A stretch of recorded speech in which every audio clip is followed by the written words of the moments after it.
nk'umubigina utangiye gucuranga gitari hari kode 15 ukwiye kuba uzi izo bita basic gita kode. Izo kode tujye kuzinyura nyinshi twazibonye ariko ugerageza uburyo ushaka gucuranga gitari izo kode ugomba kuba uzizi basic gita kode. Okay, iya mbere C, Do, aho ni kubafata C major, C7, C suspended 4, C suspended 2,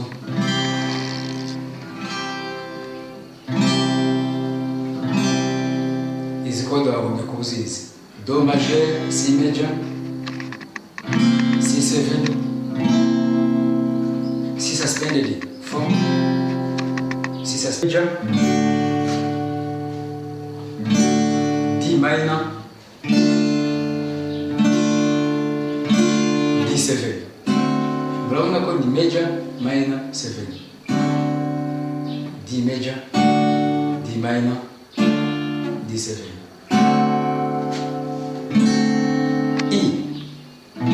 E major, E major, A minor,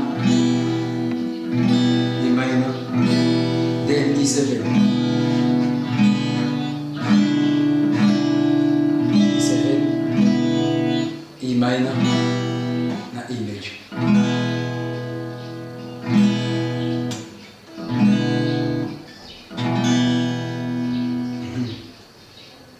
F agombye kuyizi irimo no shape ya bare irimo no shape ya E. Abize isomo rya mbere KGD system twabonye rero dufata gutya half ya E form agombye kuyizi F sharp G sharp ukamenya G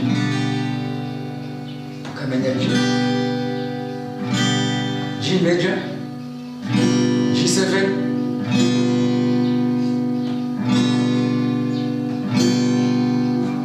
G major, G7, G suspended 2.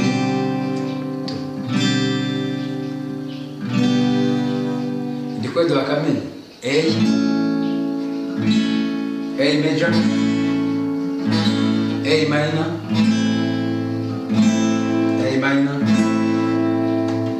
then A7, A suspended 4, A suspended 2. Because do akamenya B7.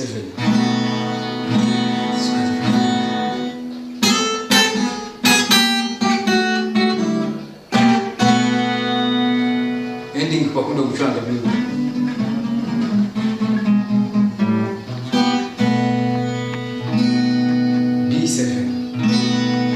Izi code zi basic kuba ku bantu bashaka gutangira gucuranga gitari.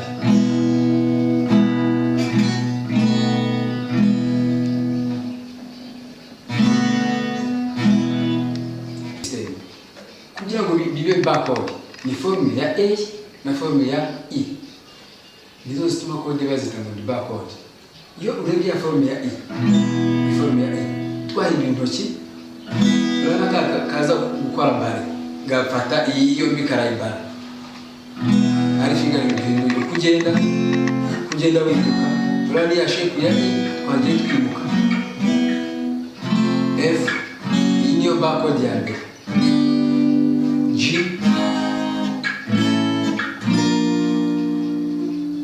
iyi formula ya E bayibara muri bare code backward na formula ya A anga kabakari bare anga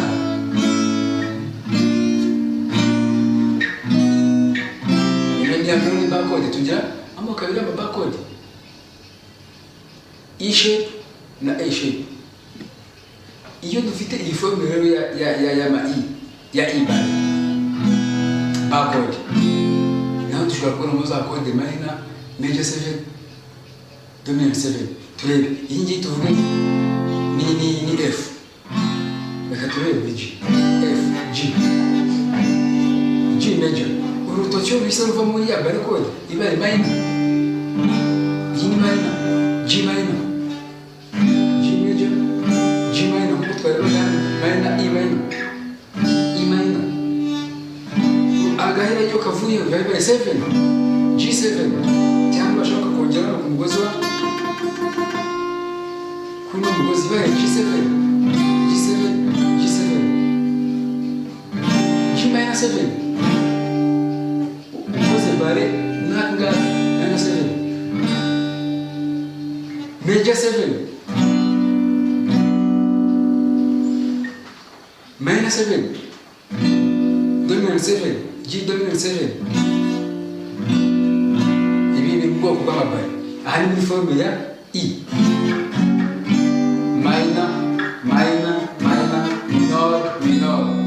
7, 7 cyangwa 7.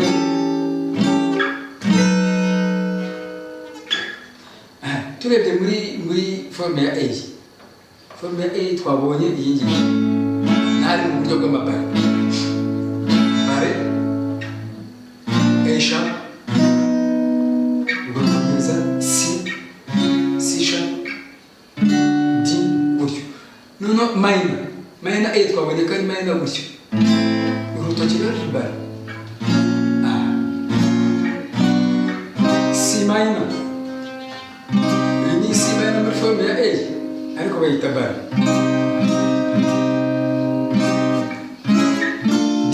Twabonye naho ushobora gufata minor gutyo ku bantu bakunda gucuranga jazz. Iyi ngiyi abantu bakunda gucuranga nayo so birabafasha cyane.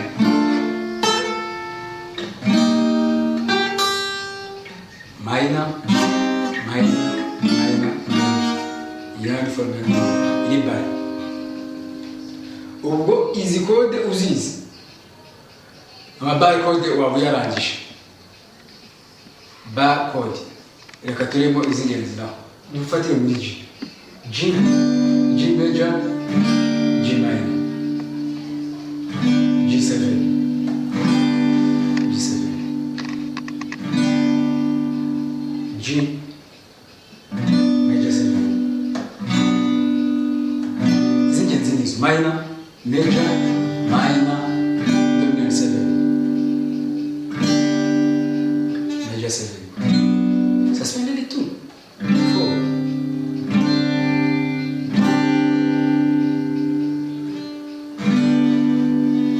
Izo nizo bare chord.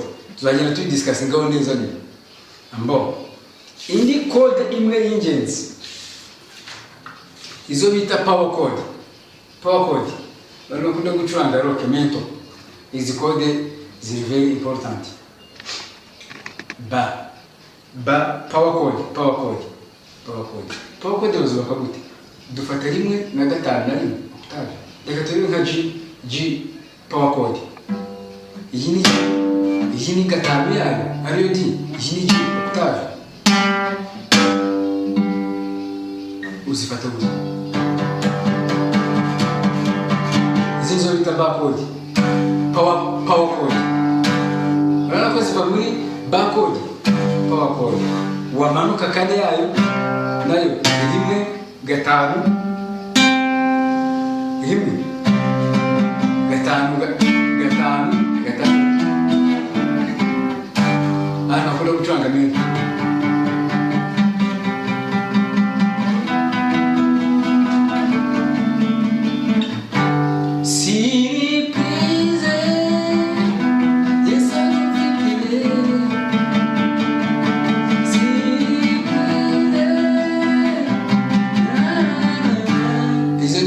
Power chord. Bando changa mento. 1 5 1 1 5 1 1 5 1.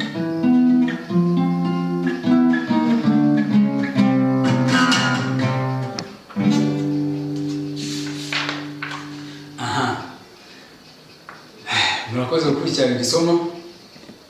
Abarikira irindi kutazabacika tuzareba jazz chord. Kwa bashaka kujya kuri next level. Jazz chord tuzabira mu saba bakoze cyane. Mwibuke gukora subscribe kuri